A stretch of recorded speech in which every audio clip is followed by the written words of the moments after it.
Posibleng pumalo raw sa 47 pesos ang palitan ng piso kontra dolyar kasunod ng pagbaba ng halaga ng pera ng China. Sa kabila nito, tiwala raw ang Bangko Sentral ng Pilipinas na matatag pa rin ang ating piso. Balita hatid ni Teresa Andrada.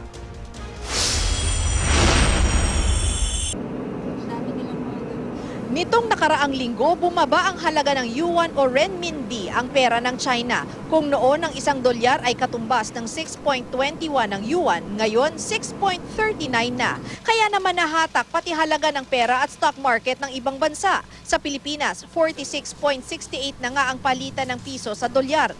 At sa tingin ng isang analyst, posible pa itong pumalo sa 47 level. Market forces dictated naman to no? Pag may agam-agam, no? Talagang yung investors medyo pumupunta sa mas magandang instrumento, no? Sa sitwasyon na ito ay sa US dollar. Pero tiwala ang Bangko Sentral ng Pilipinas sa tatag ng piso.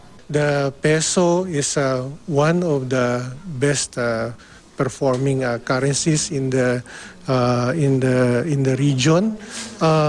Then there are also structural strengths in the Philippine economy. We have, in terms of our reserve cover, we have about 10.5 months of reserves worth of imports. Magandang pangitain pa raw na pumalo ng 5.6% ang gross domestic product ng bansa sa second quarter ngayong taon. Nagbuhos daw kasi ang gobyerno ng pera para sa mga proyekto.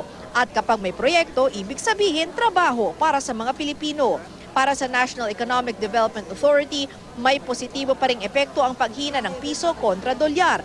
It's actually beneficial, still beneficial for us because you know what people don't appreciate is that when you have a depreciation like what we have, imports also become quite more expensive. No?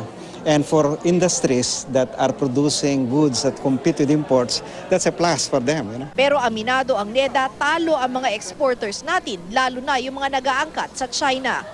We need to look at carefully on where the advantages that we can develop, particularly with our trading partners. No?